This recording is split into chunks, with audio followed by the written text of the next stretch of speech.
अस्सलाम वालेकुम मेरे अजीज साथियों, आज की वीडियो में हम आपके साथ एक ऐसी बड़ी खुशखबरी शेयर करने जा रहे हैं जिसका इंतजार लाखों ईओबीआई पेंशनर्स काफी अरसे से कर रहे थे।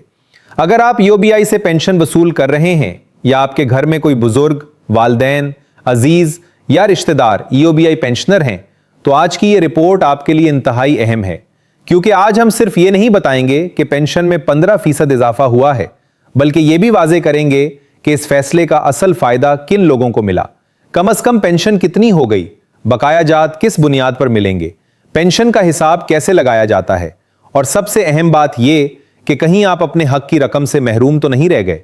लिहाजा वीडियो को आखिर तक जरूर देखिए, क्योंकि दरमियान में हम वो अहम मालूमात भी शेयर करेंगे जिनकी मदद से आप खुद अपनी पेंशन का अंदाजा लगा सकेंगे।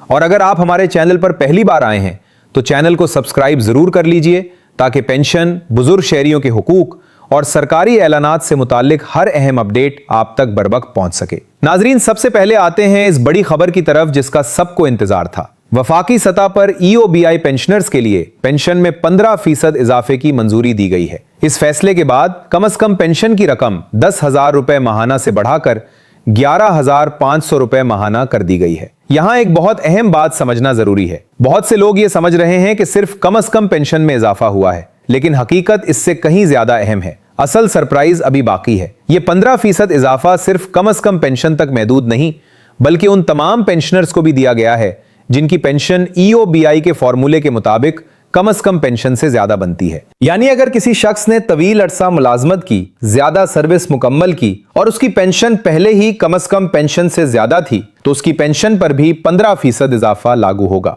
यही वजह है कि बाज पेंशनर्स की माहाना पेंशन में नुमाया इजाफा देखने में आया है। अब सवाल यह पैदा होता है कि यह इजाफा कब से नाफिज हुआ। यह नुक्ता इंतहाई अहम है, क्योंकि बहुत से पेंशनर्स अभी तक इस बारे में मुकम्मल आगाही नहीं रखते। सरकारी फैसले के मुताबिक यह इजाफा 1 जनवरी 2025 से नाफिजुल अमल तस्वुर किया गया है। इसका मतलब यह है कि अगर आपको जनवरी 2025 से लेकर अब तक पूरी रकम अदा नहीं हुई थी, तो वो फर्क आपके बकाया जात या एरियर्स में शुमार होगा। यानी जिन महीनों में आपको पुरानी शरह के मुताबिक पेंशन मिली, उन महीनों का फर्क आपका कानूनी हक बनता है। ये वो मालूमात है जिससे बहुत से पेंशनर्स अभी तक नावाकिफ हैं। सबसे बड़ी बात यह है कि सिर्फ मौजूदा पेंशन नहीं बढ़ी, बल्कि माजी की वाजिबुल अदा रकम भी पेंशनर्स के लिए अहम हैसियत रखती है। इसी वजह से लाखों पेंशनर्स की तवज्जो बकाया जात की अदायगी की तरफ मरकूज रही। सरकारी ऐलानात के मुताबिक तकरीबन 5 लाख पेंशनर्स को बढ़ी हुई पेंशन के साथ बकाया जात की अदायगी का अमल भी शुरू किया गया है। लेकिन अगर आपको लगता है कि आपके अकाउंट में पूरी रकम मुंतकिल नहीं हुई या इजाफा मुकम्मल तौर पर नजर नहीं आ रहा,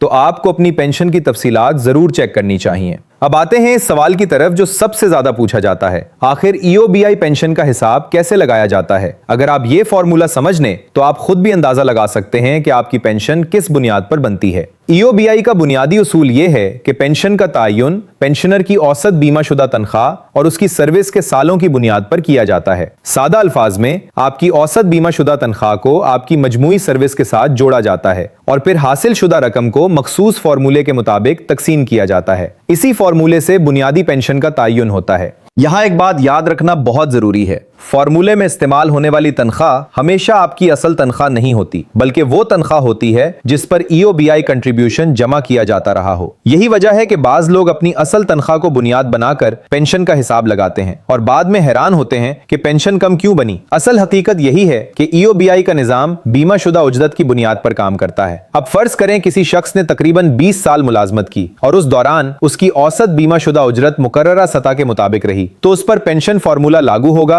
और हासिल होने वाली रकम पर 15% इजाफा शामिल किया जाएगा। अगर नतीजा कम से कम पेंशन से कम बनता है तो हुकूमत कम से कम पेंशन की हद तक रकम बढ़ा देती है। यानी मौजूदा फैसले के बाद किसी अहले पेंशनर को 11,500 रुपए माहाना से कम पेंशन नहीं मिलनी चाहिए। ये एक अहम तहफ्फुज है जो कम आमदनी वाले पेंशनर्स के लिए रखा गया है। लेकिन अगर फॉर्मूले के मुताबिक बनने वाली पेंशन इस हद से ज्यादा है तो फिर पेंशनर को उसी हिसाब से ज्यादा रकम अदा की जाती है। यही वजह है कि तवील अरसा मुलाजमत करने वाले अफराद की पेंशन नुमाया हद तक ज्यादा हो सकती है। नाजरीन, यहां एक और अहम सवाल सामने आता है, ईओबीआई कंट्रीब्यूशन आखिर किस बुनियाद पर कटता है। यह मालूमात मुलाजमीन और आजरों दोनों के लिए निहायत जरूरी है। ईओबीआई के निजाम में कंट्रीब्यूशन अमूमन हुकूमत की जानिब से मुकर्रर करदा उजरत की बुनियाद पर जमा किया जाता है। इसमें आजर और मुलाजिम दोनों का हिस्सा शामिल होता है। कानून के मुताबिक मुलाजिम से महदूद शरह के मुताबिक कंट्रीब्यूशन लिया जाता है, जबकि बाकी हिस्सा आजर अदा करता है। अगर किसी मुलाजिम को यह महसूस हो कि इससे मुकर्ररा शरह से ज्यादा रकम काटी जा रही है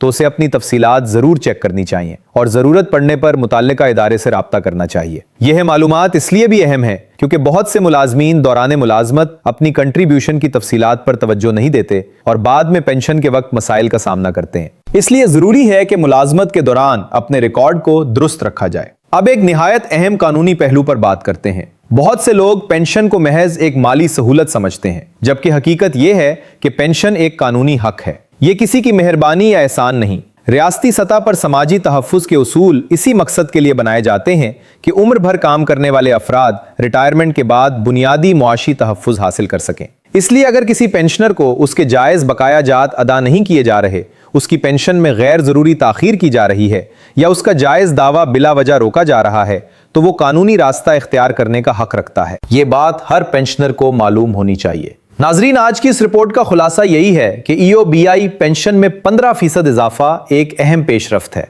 कम अज कम पेंशन 10,000 से बढ़कर 11,500 रुपए माहाना हो चुकी है। फॉर्मूला बेस पेंशन लेने वालों को भी इजाफा दिया गया है। इजाफे का इतलाक 1 जनवरी 2025 से किया गया है। बकाया जात की अदायगी भी इसी बुनियाद पर अहम हैसियत रखती है। और सबसे बढ़कर यह कि हर पेंशनर को अपने हक, अपनी पेंशन और अपने रिकॉर्ड के बारे में मुकम्मल मालूमात होनी चाहिए। अगर आप अभी तक हमारे चैनल को सब्सक्राइब नहीं कर सके तो इस मौके पर जरूर सब्सक्राइब कर लीजिए, क्योंकि हम ऐसी ही मुस्तनद और अहम मालूमात आप तक मुसलसल पहुंचाते रहते हैं। और अगर आप EOBI पेंशनर हैं तो कमेंट्स में जरूर बताइए कि आपको 15% इजाफे का फायदा मिला या नहीं, और क्या आपको बकाया जात की मुकम्मल अदायगी मौसूल हुई। आखिर में एक मरतबा फिर याद दिलाते चलें कि पेंशन आपका हक है। इस बारे में मालूमात हासिल करना और अपने हुकूक से आगाह रहना बेहद जरूरी है। ताज़ा तरीन पेंशन अपडेट्स, हुकूमती ऐलानात और अहम माली मालूमात के लिए हमारे साथ जुड़े रहिए। चैनल को सब्सक्राइब कीजिए, वीडियो को लाइक कीजिए और इसे ज्यादा से ज्यादा शेयर कीजिए।